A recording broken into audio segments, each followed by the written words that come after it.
Apocalipse capítulo 11, versículo 1, ponto 6 do material didático, que diz a medição do altar. Então foi dado ordem para ele medir o altar. E aqui, mais uma vez, nós voltamos à questão de qual altar ele está fazendo referência. Vamos ler novamente.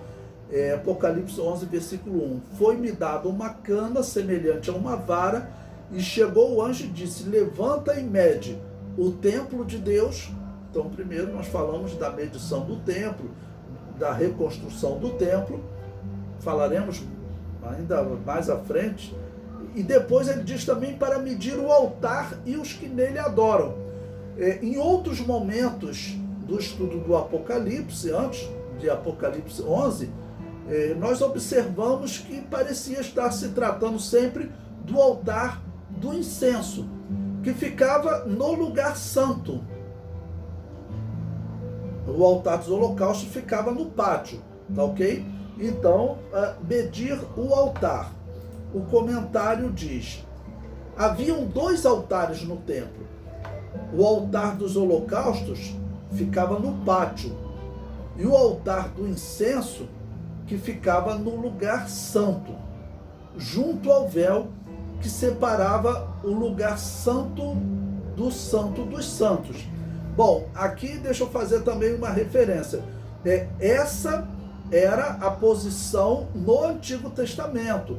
No Novo Testamento, tudo assim, indica, né, que foi feita uma alteração no posicionamento desse altar, ok? No Novo Testamento, o autor aos Hebreus, ele diz que o altar do incenso, ele foi colocado lá no Santo dos Santos, tá bom? Mas eu vou seguir, claro, a regra do Antigo Testamento, em que o altar do incenso ficava no lugar santo e não no Santo dos Santos depois do véu. O comentário prossegue. A ordem para medir o altar certamente refere-se ao segundo, né? Ou seja, o altar do incenso, pois no versículo 2, o anjo diz para deixar o pátio fora da medição. Logo, seria deixado também o altar que estava no pátio, que é o altar dos holocaustos. Ou seja, o pátio é dito para deixar ele fora da medição ou fora da proteção, tá bom? Então, se o pátio não recebe essa proteção, certamente o altar dos holocaustos também não. O comentário prossegue. Além disso, o altar que por diversas vezes aparece no Apocalipse parece ser o altar do incenso, como pode ser visto em Apocalipse 6:9. Neste texto, as almas que estão debaixo do altar fazem uma oração. Até quando, ó verdadeiro e santo dominador, não julgas e vingas o nosso sangue dos que habitam sobre a terra? A oração é simbolizada no incenso. Por isso acreditamos que esta é uma referência ao altar do incenso. Isso é importante porque será estabelecida uma proteção ao altar do incenso e aos que nele adoram.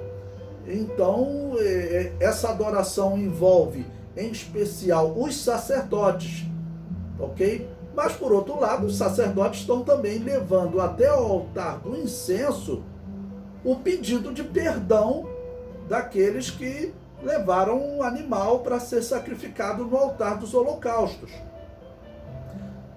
Então, alguns perguntam, durante a grande tribulação, o sacrifício de animais será retomado? Com certeza, ok? Com certeza. Então, aquelas pessoas que estão cultuando a Deus durante a grande tribulação, nessa retomada daquele culto que está parado desde a década de 70, desde o ano 70 quando o templo foi destruído há quase 2000 anos, tá bom? Então, ele será retomado, sim. E esse altar que está sendo protegido aqui é o altar do incenso. Também em Apocalipse capítulo 8, versículos 3 e 5 diz: e veio outro anjo e pôs-se junto ao altar, tendo um incensário de ouro. Olha aí, olha, está tratando de novo do altar do incenso. E foi-lhe dado muito incenso para o pôr com as orações de todos os santos sobre o altar de ouro. O altar de ouro era o altar do incenso. O altar dos holocaustos, ele era de cobre. Sobre o altar de ouro que está diante do trono. E o anjo tomou o incensário e o encheu do fogo do altar e o lançou sobre a terra. E houve depois vozes e trovões e relâmpagos e terremotos, sendo que aqui, nesse texto, é um altar simbólico, porque são os santos que foram mortos, eles estão clamando a Deus, ok? Eles estão diante do trono clamando. Então, esse altar do incenso, aqui do capítulo 8, é um altar simbólico. Já o altar aqui, do capítulo 11, é um altar literal. Tudo indica, né, que a proteção está ocorrendo ao templo na terra e ao altar do incenso aqui na terra. Prosseguindo. Nesta referência, João vê um anjo com um incensário de ouro, que era um utensílio do altar do incenso, e diz que foi-lhe dado muito incenso para o pôr com as orações de todos os santos sobre o altar de ouro. Além de falar de orações e incenso, fala-se que o altar é de ouro, o que também evidencia ser o altar do incenso, pois este era de ouro, enquanto o altar dos holocaustos era de cobre. Em Apocalipse 9:13, diz: e tocou o sexto anjo a trombeta, e ouviu uma voz que vinha das quatro pontas do altar de ouro que estava diante de Deus. Então, novamente, este altar aqui parece ser um altar simbólico, que está diante de Deus, lá no céu, para atender às orações daqueles santos que clamam, aqueles martirizados que clamam a Deus para que seja estabelecida a justiça na terra. Novamente, João o descreve como o altar de ouro, logo refere-se ao altar do incenso. Como outro exemplo, depois nós estudaremos Apocalipse 14, mas o versículo 18 diz: e saiu do altar outro anjo, que tinha poder sobre o fogo, e clamou com grande voz ao que tinha a foice aguda, dizendo: lança a tua foice aguda e vindima os cachos da vinha da terra, porque já as suas uvas estão maduras. E ele vai aparecer novamente em Apocalipse 16, versículo 7. E ouvi outro do altar que dizia: na verdade, ó Senhor Deus Todo-Poderoso, verdadeiros e justos são os teus juízos. Nessas duas últimas referências não é dado nenhum detalhe do altar, mas pela sequência das revelações, certamente refere-se ao altar do incenso. As evidências dos textos apontam para o altar do incenso. Porém, a revelação é simbólica, pois João não o vê na terra, ele o vê no céu, diante do trono e diante de Deus. Já no texto que introduz a revelação das duas testemunhas, é falado do altar no templo israelita, na terra. Pois bem, e aqui fica uma pergunta, né? Por que a proteção não foi feita aos altares? Porque tanto o altar dos holocaustos, ele também é precioso para Deus. Mas existe um detalhe.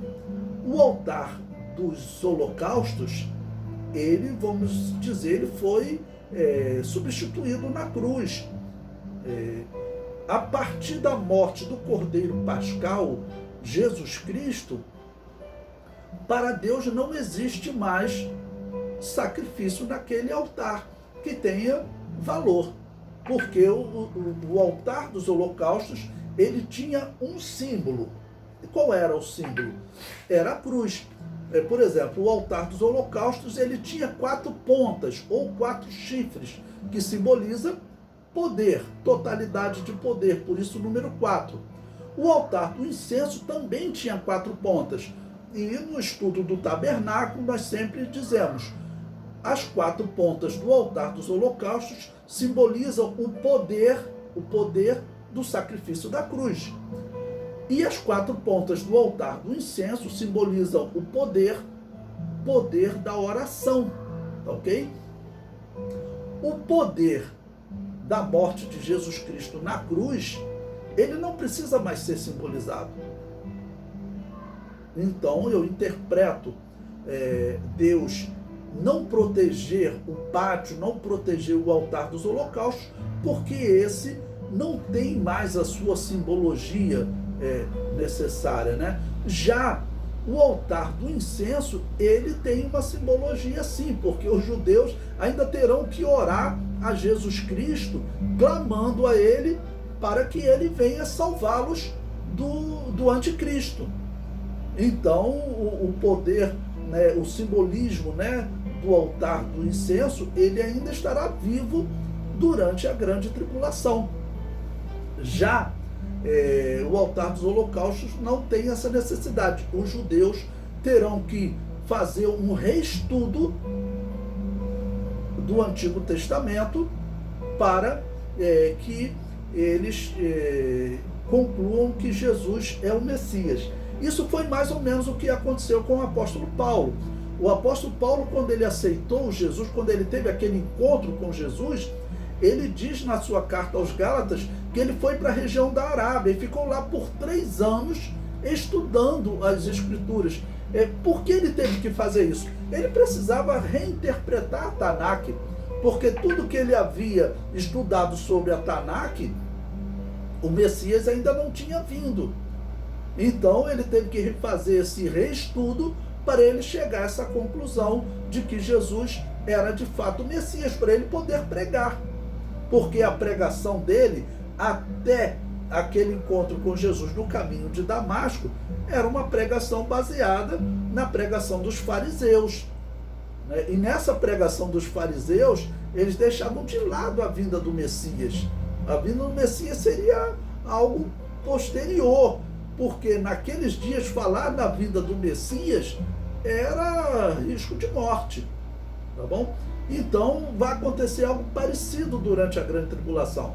Assim como o apóstolo Paulo teve que se isolar, aqueles homens que começarem a duvidar desse anticristo, né, e começarem a questionar a rejeição de Jesus Cristo como Messias, eles terão que passar por um momento de reestudo das Escrituras para poder confirmar Jesus Cristo é de fato o Messias.